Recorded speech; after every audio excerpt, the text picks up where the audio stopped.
जय हिंद प्यारे विद्यार्थियों। आज जैसे आप जान रहे हैं सर 23 जनवरी लिखी है। 23 जनवरी आपका जो है महान, वहाँ पे लिखा है लीडर्स ऑफ इंडिया, अर्थात भारत के महान नेता। उनमें से आप एक के हैं, आप क्या नाम है इनका, नेताजी सुभाष चंद्र बोस की आज जयंती है। उन्हीं के बारे में बस उनका थोड़ा सा जीवन परिचय समझ लेते हैं, जान लेते हैं कि इनसे हमको क्या शिक्षा मिलती है। मेन चीज़ क्या है, इनसे हमको सीख क्या मिलती है, ठीक है ना, वो इसमें ज़्यादा टारगेट रहेगा। तो पहले चलते हैं, इनका नाम नेताजी सुभाष चंद्र बोस कैसे पड़ा। सबसे पहले इनको नेताजी का संबोधन किन्होंने किया, ठीक है ना। तो जन्म जब इनका होता है 23 जनवरी 1897 की बात है। कब की? 1897। मेरा जन्म 1996 है, मतलब मेरे से 100 साल पहले और एक साल बाद, मतलब 99 साल पहले मेरे से, है ना। 1996 और 1897 क्लियर आई बसन में। तो इनका जन्म होता है सर कटक, उड़ीसा जो रहता है आपका, उड़ीसा संभाग है ना। वर्तमान जो जिला है आपका उड़ीसा जिला, क्लियर। वहां पे मैप में रखा है, वो मैप में आप देख लीजिए ध्यान से। कटक उड़ीसा की राजधानी क्या है इसका? उड़ी उड़ी जाए भवन में तो भुवनेश्वर। हमने कल तक बताई थी, उनसे आप देख लीजिए। इनकी अब चलते हैं मृत्यु। तो मृत्यु होती है सर 18 अगस्त, अर्थात मेरा जब जन्म दिवस है 20 अगस्त, उसके 2 दिन पहले इनका, है ना। तो 18 अगस्त सर 1945 में इनका बोला जाता है। वास्तव में अंग्रेज लोग इनकी मृत्यु पे बहुत ज़्यादा, इनके अंग्रेजों के अंदर डर भरा हुआ था। जब ये कहाँ जापान से समथिंग एक समझौते के दौरान जा रहे थे, तो इनके फ्लाइट में, है ना, जेट जो रहता था उस समय आए थे, और उनका जेट एक विमान जो था वो एक हिमालय से, ऐसा बोला जाता है कि हिमालय के उसमें टकरा गया और क्रैश हो गया। फिर भी उनके मतलब है ना कोई भी सबूत नहीं मिला था। तो अंग्रेज लोग ज्यादा परेशान थे कि वास्तव में जिनके हाथ यहाँ घुटने तक थे, मेरे तो यहाँ तक पूरे उनके घुटने तक लंबे हाथ थे, अजूबे, ठीक है ना। और उन्होंने सीधे यही बोला था कि सर तुम मुझे खून दो, आजादी मैं तुम्हें दूंगा। अर्थात ये उद्बोधन उन लोगों के लिए था जो उस समय, है ना, जो उस समय वास्तव में क्या थे कि हमारा भारत देश जब गुलाम था, तो वहाँ की माताएं, है ना, और उनके पिताजी के जो पुत्र थे, माताओं बेटों के, जो जैसा अपन लोग है ना अपनी मम्मी पापा के चहेते, तो चहेते के कारण क्या होता रहा कि उस समय लाड़ प्यार ज्यादा चलता है, आज भी चलता है, ठीक है ना। तो आजादी की जब बात चल रही थी, तो इन्होंने एक संबोधन किया था, है ना, कि मैं आपको आजादी दिला सकता हूं, मगर आपको अपने बेटों का मोह त्यागना होगा। अर्थात आप मेरे हवाले कर दीजिए इनको, और इनको मैं सेना में भर्ती कर लूंगा, और उनको अपनी आर्मी कमांड है, मतलब जो बोला जाता है एकदम आर्मी जैसे आर्मी के जवान रहते हैं ना, उनकी तैयारी करा दूंगा, और वो देश की रक्षा करने के लिए तैयार हो जाएंगे। तो अगर जो ऐसी मेरी बातें अगर मानना चाहता है तो आइए यहाँ पे, और अपने, है ना, जो अपने आप को बोलते हैं कि सर मैं, और कुछ युवा वर्ग भी थे वहां पे, है ना, तो बोलते हैं कि ऐसा कौन है जो आकर अपने खूनी हस्ताक्षर अपने मन से करे। तो वहां पे उनके साथ बोधन से ये खूनी हस्ताक्षर वाला पाठ चलता है। वह खून का हो किस मतलब का जिसमें वाल का नाम नहीं, वह खून का हो किस मतलब का जिसमें जीवन न रवानी है, वह देश है ना, वह खून नहीं पानी है, है ना, है ना। तो मतलब देखो पाठ के माध्यम से क्या क्या शिक्षा मिलती है कि आप अपने आप को अगर मानते हो कि हाँ सर मैं देश के लिए अपनी जान लौटा दूंगा, तो आइए अपने खून से अपने स्वयं के हस्ताक्षर कीजिए। इसलिए उस पाठ का नाम था खूनी हस्ताक्षर।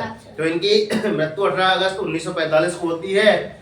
सेला का अस्पताल जो लिखा है सर नान मोल लिखा था, है ना, ताई होक जो है ना, जापानी ताइवान, वर्तमान ताइवान के ताइपे में ताइपी सिटी जो लिखा है हॉस्पिटल हैंगपिंग फ्यू ब्रांच, जो नाम ही है सर जापान में अधिकांश भूकंप आते रहते हैं, नॉर्मल बात है। और वहां पे भी घर में वैसे भूकंप वैसे बनाए जाते हैं कि अगर भूकंप आ गया थोड़ा सा हमारी बिल्डिंग हिल गई, मगर 10 की 10 खड़ी, फिर से ऐसे, मतलब वहाँ के लोग इतने ब्रिलियंट हैं, दिमाग को ऐसे चलाते हैं। तो जापान में इसलिए अधिकांश डेवलप कंट्री के नाम से जाना जाता है, विकसित देश की श्रेणी में आते हैं। 5 विकसित देश हैं, अमेरिका भी है, फ्रांस भी है, जापान भी है, बाकी 2 आपके नाम है, ठीक है। आप कमेंट बॉक्स में बताएंगे कौन कौन से हैं। फिर इनका जो संबंध था एक राजनीतिक दल से होता है। तो राजनीतिक दल कौन सा रहता है आपका? भारतीय राष्ट्रीय कांग्रेस। और इन्होंने एक forward block, all India forward block करके एक संस्था बनाया। और एक रहता है आपका आजाद हिंद सरकार, एक आपका रहता है आजाद हिंद फौज। क्या रहता है एक का? आजाद हिंद सरकार। दो नाम यहाँ पे आते हैं आपकी, क्या है? आजाद हिंद सरकार, और दूसरी आपकी आ जाती है सर आजाद हिंद फौज। आजाद हिंद फौज। तो ये बताना है आपको कमेंट बॉक्स में, पता करके आना कि सर ये जो दो नाम लिखे थे आप, तो इनकी स्थापना किन किन लोग? इनमें से एक की स्थापना आपके कौन किए थे?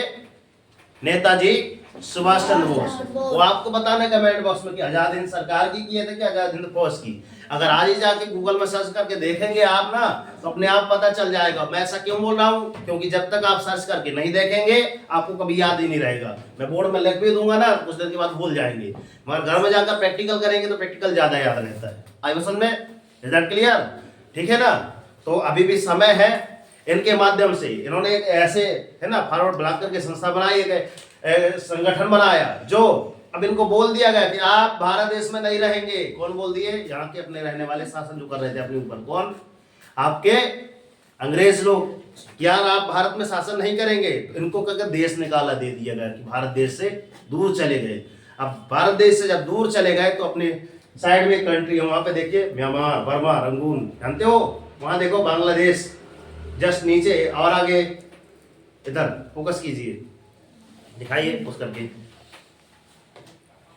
भारत राजनीतिक मानचित्र है आपका, अर्थात मानचित्र को पहले पढ़ने में आप देख लीजिए कि यहाँ पे आपका ये जो मुख्य जो शीर्षक रहता है इसके माध्यम से पता चलता है कि वास्तव में नक्शा किसका है। तो यहाँ पे लिखा सर भारत का राजनीतिक मानचित्र है, ठीक है ना? यहाँ से इसकी बात चल रही थी। और ये है अपना बांग्लादेश, साइड में आपका ये म्यांमार है ना। म्यांमार की यहाँ पे देखो ध्यान से, पास में आपका देखोगे रंगून एक करके लिखा होगा, म्यांमार की राजधानी बर्मा, रंगून है ना। तो यहाँ पे इनको देश निकाला है, भारत देश के साइड में आपका बांग्लादेश और इसके और साइड में आपका म्यांमार। उनको यहाँ रंगून सजा देगी कि आप यहाँ रहेंगे। फिर भी अपने नेताजी सुभाष चंद्र बोस यहाँ से लेकर ना यहाँ के जो रहने वाले अंग्रेज थे ना, इनके दिल में हड़कंप मचा दिए थे, उनको दहशत मचा दी थी। यहाँ से रह रहकर भी इनको डर लगने लगा था कि हो ना हो अगर ये अगली बार अगर आ गए फिर से कि भारत देश आजाद हो जाएगा। मगर भारत देश के लिए इन्होंने ढेर सारे प्रयास करने ही जा रहे थे, मगर यहाँ से एक विमान के दौरान इनकी क्या हो जाती है? दुर्घटना है ना। और इनकी आकस्मिक, फिर भी इनको पता नहीं चलता। इनको ये डर लगता है कि जब तक इनके है ना नाम निशान नहीं मिल जाता तब तक हमें आदमी को मरा हुआ नहीं समझेंगे, क्योंकि इतना खौफ डर बैठ गया था अंग्रेजों के मन में। क्लियर? तो आज भी भारत देश जब हमारा पराजित हुआ ना, तो अपने किसी देशद्रोही के कारण पराजित हुआ है, ठीक है? उस समय भी इन्होंने ढेर सारा प्रयास किया, मगर अपने ही ढेर सारे 20 के एक ऐसे लोग जो रहते हैं ना, दिखावा करते हैं, जो कि हाँ सर मैं अपना हूं, मैं आपका हूं, आपका हूं, उनमें से भी ऐसे कारण, उसके कारण अपना भारत देश उस समय भी क्या हो गया था? गुलामों की जंजीर में जकड़ हुआ था। नहीं उसी समय आपका आजाद हुआ था, हो जाता है जब इन्होंने एक क्रांति फैलाई थी। Is that clear? आगे चलते हैं, यहाँ पे देखिए ध्यान से। मैंने भी गूगल में सर्च किया, विकिपीडिया में देखा, तो देखिए यहाँ पे ध्यान से आज भी लिखा है इनके बारे में, है ना। मैं पढ़ के बता दे रहा हूँ, देखना क्या लिखा है। नेताजी की मृत्यु को लेकर आज भी विवाद है। जहां जापान में प्रतिवर्ष 18 अगस्त को उनका शहीद दिवस धूमधाम से मनाया जाता है ना, धूमधाम से मनाया जाता है कि हाँ एक ऐसा वीर क्रांति था, तो इनके जैसे आपको बनना चाहिए, तो धूमधाम से मनाया जाता है। वही भारत देश में रहने वाले उनके परिवार के लोगों का आज भी यही मानना है कि सुभाष चंद्र बोस की है ना मौत 1945 में नहीं हुई थी। वे उसके बाद रूस में नजरबंद थे। यदि ऐसा नहीं है तो भारत सरकार ने उनकी मृत्यु से संबंधित दस्तावेज अब तक सार्वजनिक नहीं किए, क्योंकि नेताजी की मृत्यु नहीं हुई थी, वो आज भी सबके दिल में जिंदा है। 16 जनवरी 2014 गुरुवार को कलकत्ता उच्च न्यायालय ने नेताजी के लापता होने के रहस्य से जुड़े खुफिया दस्तावेजों को लेकर है ना सार्वजनिक करने की मांग वाला जनहित याचिका सुनवाई की गई और विशेष पीठ के आदेश दिए गए। और आजाद हिंद सरकार के 75 वर्ष पूर्ण होने पर इतिहास में पहली बार सन 2018 में भारत के प्रधानमंत्री नरेंद्र मोदी द्वारा लाल किला पर तिरंगा झंडा फहराया गया। और 23 जनवरी सन 2021 को नेताजी की 125वीं जयंती, कौन सी 125, कब 23 जनवरी सन 2021 को मनाए हैं। और अब क्या चल रहा है आपका 2025, 2021 में कौन सी जयंती मनाई है आपके 125वीं, तो कौन सी 126, 127, 128 होगी क्या, कौन सी होगी बताओ। ये 25 है तो ये 26, ये 27, ये 28 और ये 29 होगी, सही है। तो यहाँ पे लिखा है 23 जनवरी सन 2021 को नेताजी की 125वीं जयंती है, जिसे भारत सरकार के निर्णय के तहत पराक्रम दिवस के रूप में मनाया गया।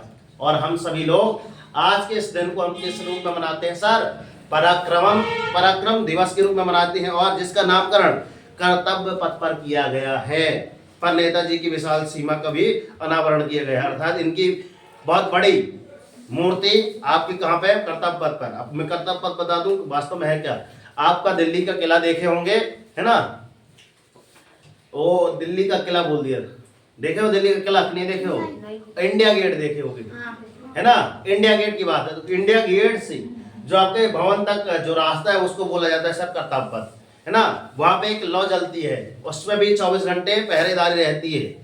आजकल वो लौ उठा के दूसरी जगह स्थानांतरित कर दी गई है, मगर वहां पे जब मैं भी गया था, है ना, तो वहां पे 2 सैनिक मैं खुद देखा, मतलब वहां पे 24 घंटे A to Z जलती रहती है, जैसे आपकी 9 दिन की माँ की रहती है ना, क्या बोला जाता है उनको, अखंड ज्योत बोला जाता है ना, वो प्रज्वलित, जो आज भी प्रज्वलित हो रही है, ठीक है ना, उस समय वो भी आज भी प्रज्वलित हो रही है। और हमने जैसे है ना, थोड़ा सा भी अगर लाइन अगर क्रॉस किए यार जाके देखा है पास से, तो लगे रहते हैं, है ना, उनको सत्ता दे सकी आपको, ठीक है ना। तो बात समझ में आ रही है, क्योंकि वो अखंड ज्योत है। एक वहां पे रहने वाले जब अपना विश्व युद्ध हुआ था ना, तब भारत देश के वीर जवान वहां पे शहीद हुए, तो उनकी यादगार में वो इंडिया गेट बनाया गया है। क्लियर। तो आज ये इन्फॉर्मेशन मैंने आपको बताई, एक छोटा सा परिचय दिया, समथिंग 10 से 15 मिनट, मगर इस वीडियो को आप एक बार रिवाइज करके देखना और उनके बारे में, उनकी सोच पे जाना, क्योंकि अगर हम जैसा सोचते हैं वैसे ही हम आरंभ करने लगते हैं। तो आप पहला अपना दिमाग को सेटिस्फाई कीजिए, मन को क्या बनाइए सर कि हम सोचें, है ना, और जो भी सोचे एकदम क्या सोचे सर, अच्छा सोचे। क्लियर। तो मिलते हैं नेक्स्ट वीडियो में, तब तक के लिए सर जय हिंद, वंदे मातरम, भारत माता की जय। इनके द्वारा क्या कहा गया था, एक सुंदर सा बात क्या था, तुम मुझे खून दो मैं तुम्हें आजादी दूंगा। चलिए, और जय हिंद, इन्हीं की देन। चलिए जय।